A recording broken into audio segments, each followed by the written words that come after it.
traveler. When people are told, don't go there, there will always be someone who goes there anyway.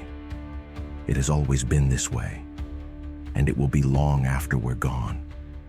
I've told you before, without curiosity, there would be no progress.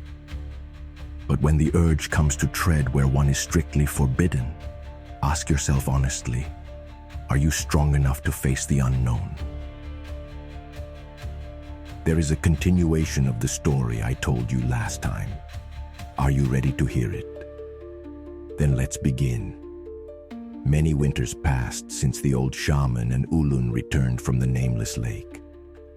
Ulun completed his training and passed the rites to become a shaman in his own right. After that, he left the village, and for a long time, nothing was heard from him. But one day, the old shaman was summoned to a settlement along the northern coast. There, he overheard whispers about a lone traveler heading toward some lake. They said he had a hand-drawn map, and on it there is a mark, a red cross. The old shaman knew immediately who it was and exactly where he was going. But once again, he only sighed sadly. Ulun was no longer a student. He was a grown man, a full shaman, free to choose his own path. Various rumors reached the old shaman, and then, one day, Ulun stepped into the old shaman's tent without a word.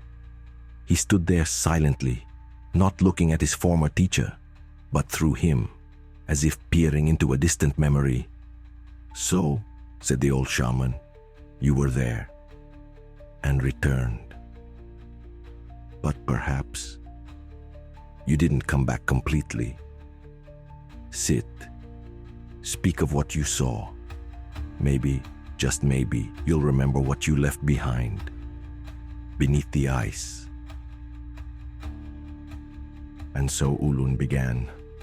He wandered for a long time. Even with the map, the lake eluded him. But on the night of a full moon, he found it at last. The frozen surface was smooth and even just as before, but now the snow around it was oddly cleared, in a perfect circle, as if something had pushed it away from the shores. Ulun knelt at the edge. He pressed his palm against the ice. It was warm. He felt it, knocking. Once, twice, 3 times. Ulun did not step onto the ice.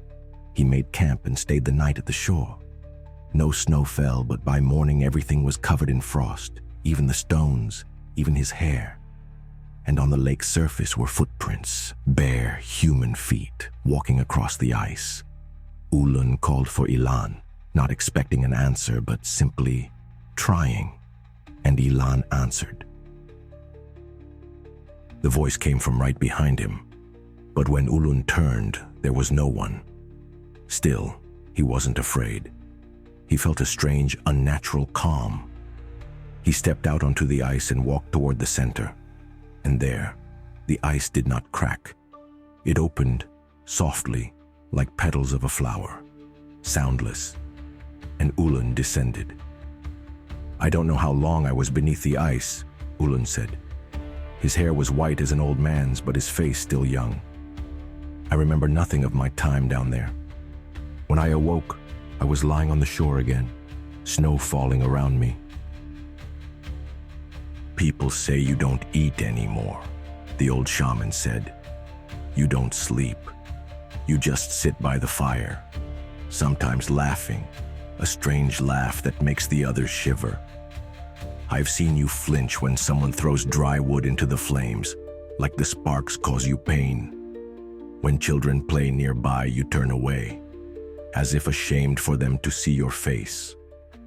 I don't know what happened to you beneath the ice," the shaman continued, "but I can try to wake your memory."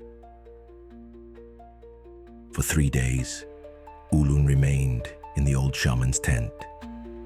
3 days, the old man beat his drum and cast dried herbs into the fire, filling the air with thick, bitter smoke. On the third night, the shaman laid Ulun on bear hides. With bear fat mixed with ashes, he drew magical signs on his forehead and whispered, "Remember, 1, 2, 3. At first, Ulun saw only darkness. Then, memories began to surface. He saw a city beneath the lake, strange, silent, dark. The walls pulsed like something alive. The entire place knew his name. He walked, or perhaps floated, through the streets. The memories blurred like muddy water. And then, 3 doors appeared. The first was made of ice. It radiated cold, promising oblivion. He passed it by. The second was bone, giant fish jaws arranged into an arch. From within came a sound, a strange laugh, more like crying. Ulun recoiled and kept walking.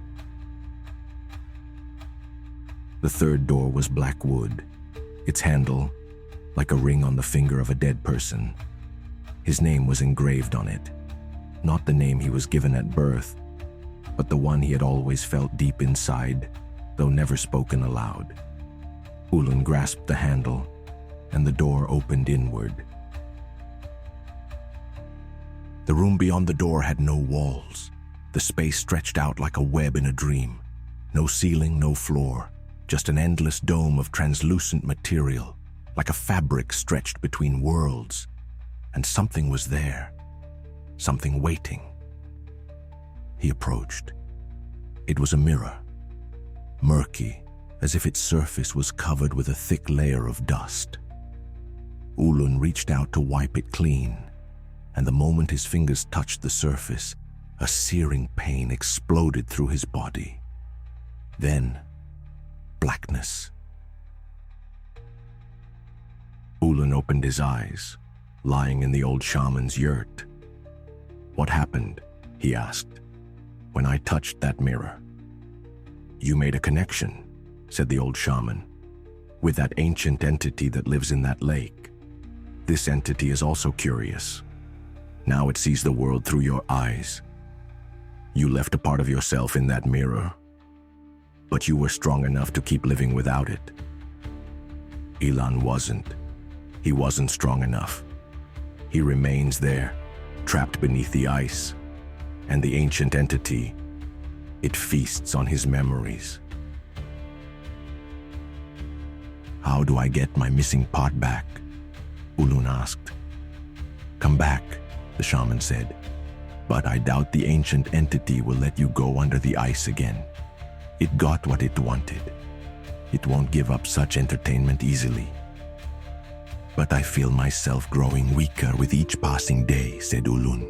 "I survived, but I cannot live like this for a long time." "Then ask yourself," replied the shaman, "what can you offer the Ancient One in trade? You yourself went to that lake knowing the danger. Every act brings consequences.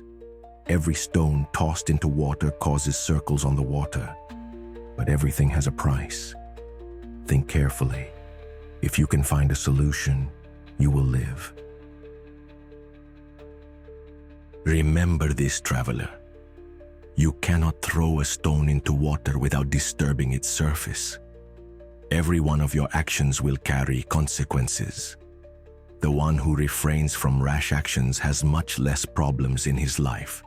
As for the price, we'll speak of that next time, when I tell you the end of this tale.